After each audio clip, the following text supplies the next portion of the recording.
দেখি একটু বাসার ক্যামেরাটা চেক করে।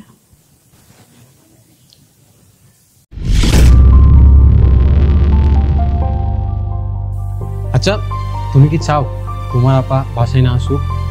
সেটা কি কখনো সম্ভব নাকি? ওনার বাসা উনি তো আসবেই। তার মানে তুমি জেলাস, তুমি চাও তোমার আপাই বাসায় না আসুক, তুমি আমাকে দিনেও পাবে রাতেও পাবে। ও মাই গড, আলবি এটা কি করছে? শেষ পর্যন্ত চাকরের সাথে? দাঁড়া। ও এই ব্যাপার, তাইলে তাহলে তুমিও আমাকে মনে মনে চাও। কি ব্যাপার, তোমার ভাবি তো এই টাইমে কল দেয় না? কথা বলিও না। হ্যালো। হ্যালো বাবু। হ্যাঁ আলবি, তুমি কোথায়? বাবু আমি তো অফিসে। ও আচ্ছা আচ্ছা আলবি, তোমার সাথে না আজকে ডিনারটা বাইরে করতে পারবো না। আজকে অফিসে একটু কাজ পড়ে গেছে তো বেশি, তাই। না না না বাবু, সমস্যা নেই, তুমি আগে তোমার অফিসের কাজ সেরে নাও, এরপর না হয় আমরা অন্য সময় করে নেব। ঠিক আছে, তাহলে তুমি তাড়াতাড়ি বাসায় চলে আসিও।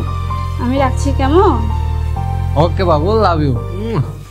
ছি ছি ছি ছি, তুমি এসব কিভাবে করতে পারলে? শেষ পর্যন্ত একটা কাজের মেয়ের সাথে?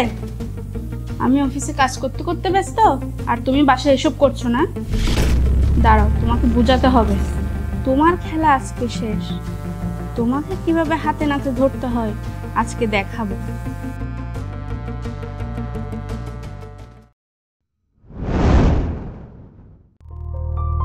আর কোনো চিন্তা নেই, আজকে তোমার ভাবি বাসায় আসবে না। আজকে রাতে শুধু তুমি আর আমি। বাহ বাহ বাহ, এটাই তাহলে তোমার অফিস? মানে তুমি এখানে কেন আসলে? তুমি বিকালে না সন্ধ্যা আসার কথা ছিল? আমার এখানে থাকার কথা, আমার অফিসে থাকার কথা। তুমি হয়তো ভুলে গেছো, আমি তোমাকে বলেছিলাম আমি দুপুরে আসবো না। আর তুমি তোমার এই প্রেমিকাকে নিয়ে এতই ব্যস্ত ছিলে যে আমার টেলিফোনের কথাও ভুলে গেছো। তুমি ভুলে গেছো যে একটু আগে তোমার সাথে আমার কথা হয়েছিল। আচ্ছা, তুমি কি করে জানলে যে আমি বাসায় এসব করতেছি? তুমি এই টাইমে চলে আসছো? শুনুন, তোমাদের এই দুইজনকে নিয়ে না আমার অনেক আগে থেকে সন্দেহ হচ্ছে, কিন্তু আমি মনে করেছিলাম আমারই ভুল। আমি হয়তো বেশি ভাবছিলাম, কারণ আমি তো তোমাকে ভালোবেসে বিয়ে করেছি। আমার সাথে তো আমাকে চিট করতে পারে না। তারপরও নিজে কনফার্ম হওয়ার জন্য এই রুমে একটা সিসি ক্যামেরা লাগিয়েছিলাম। ওই দেখো সিসি ক্যামেরা। CC camera? কোথায় সিসি ক্যামেরা? আমি যদি সিসি ক্যামেরাটা ওপেনে লাগাতাম, তাহলে কি তোমার এত সুন্দর রঙ্গলীলাটা আমি দেখতে পেতাম? যে মানুষ আমার সাথে চালাকি করে একটা কাজের মেয়ের সাথে প্রেম করতে পারে, সে কি ক্যামেরা দেখে বুঝবে না? তুমি কি আমাকে এতই বোকা ভেবেছো? তাই আমি হিডেন ক্যামেরা লাগিয়েছি।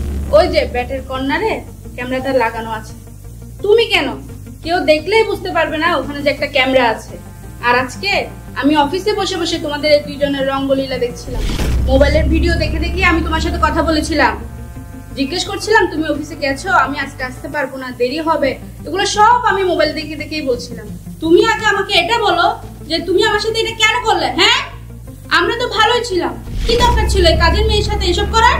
আসলে হয়েছে কি জানো, তুমি তো ম্যাক্সিমাম টাইমে অফিসে থাকো, আর ও আমার সামনে এমন ভাবে চলাফেরা করে, ছোট ছোট কাপড় চোপড় পরে, তাই জন্য আমি নিজেকে কন্ট্রোল করতে পারি না। আর তাছাড়া ওরও মত ছিল, ও আমাকে বাধা দেয়নি, দুইজনেরই সম্মতি ছিল।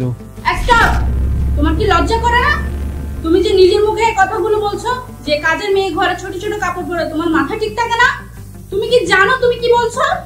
আসলে সমস্যাটা ওর না, সমস্যাটা তোমার, তোমার নেচার, তোমার ক্যারেক্টারটাই ভালো না। আর এখন কিনা তুমি ওকে দোষারোপ করছো যে ও ছোট ছোট কাপড় পরে তাই তোমার মাথা ঠিক থাকে না। শোনো আলবি, তোমার মতো মানুষের সাথে আমি থাকতে পারবো না। প্লিজ তুমি আমাকে মাফ করে দাও, আর ওকে বাসা থেকে বের করে দাও। আমি আমি কখনো এরকম করবো না, প্লিজ। মাপ চাচ্ছ তুমি? মাপ?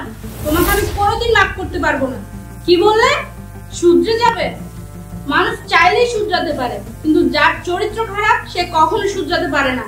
যার চরিত্র খারাপ না, সে সারা জীবন একই থাকে। তুমি কখনো চরিত্র ঠিক করতে পারবে না। যার ঘরে ওয়াইফ থাকতে একজন কাজের মেয়ের সাথে ফষ্টি নষ্টি করতে পারে, সে কখনো ঠিক হয় না। শুনো, আমি সাফ সাফ বলে দিচ্ছি, তোমার সাথে আমি একটা দিনও থাকতে পারবো না। তোমাকে আমি ডিভোর্স দিয়ে দিব। আর তুমি তোমার এই সঙ্গীকে নিয়ে বের হয়ে যাও আমার ঘর থেকে, বেরিয়ে যাও বলছি। না, আমি ওকে কেন নেব? আমি চলে যাচ্ছি, সব নষ্টের মূল।